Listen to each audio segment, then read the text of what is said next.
We begin this evening with an 8 on your side investigation. Poison water. A lifetime of illness after a woman drank the water at a Marine base. And she is not alone. In fact, tomorrow a Senate committee will take up this thorny issue, poison water, at Camp LeJeune.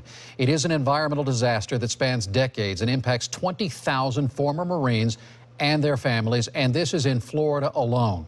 8 on your side investigator Mark Douglas tells us the federal government has been slow to take responsibility.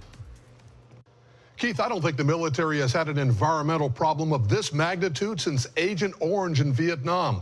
Just last week, for the first time ever, the CDC linked tainted water at Camp LeJeune to cancer, birth defects, and other illnesses suffered by Marines and their families. So you did your spelling and your reading? Oh, good job. Tracey Byrd was born and raised at the Camp LeJeune Marine Base 40 years ago. She had a twin. My brother passed away at birth. For her own part, Byrd has suffered one painful disease after another her entire life. I figured I was just a sickly kid. She never made the connection to tainted water at Camp LeJeune until breast cancer nearly killed her last year. I separated my jewelry from my girls. I separated my pictures. I got ready for a funeral. Your funeral? Yes. And my girls got ready for it. Byrd just happened to read a news story about how the base drinking water contained cancer-causing chemicals for 35 years. And I thought, okay, this pretty much explains my life. All because, as the government finally admits, the Marine Corps accidentally poisoned its own drinking wells through dumping and underground chemical leaks from the 1950s through 1985. If somebody walked in my house and shot me, they would be held responsible. But if somebody walks in my house and secretly poisons me, they're not.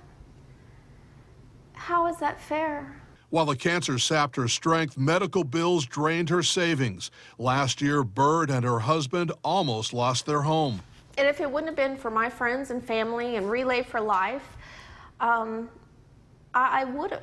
Things are better now. Her breast cancer's gone. The VA is finally paying some medical bills. And the garden she planted with her girls to mark every cancer challenge, These over here is like probably chemo number 3. Is now flowering. I wanted both of them to know there was hope in all this. And if I lost hope, then they lost hope. Just last week, a branch of the Centers for Disease Control finally released a statement connecting a number of cancers with exposure to Camp LeJeune drinking water. But veterans and their families are still fighting for benefits, and that's what the Senate Veterans Affairs Committee will be discussing tomorrow. Keith?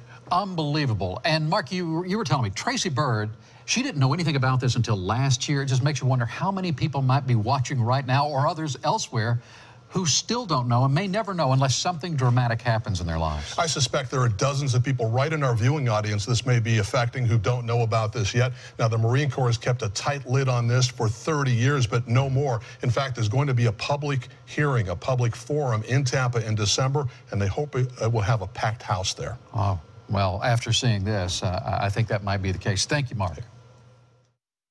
Now, if you think you have been affected by tainted water at Camp LeJeune, we have posted links with more information in Mark's story on WFLA.com. It is on our homepage.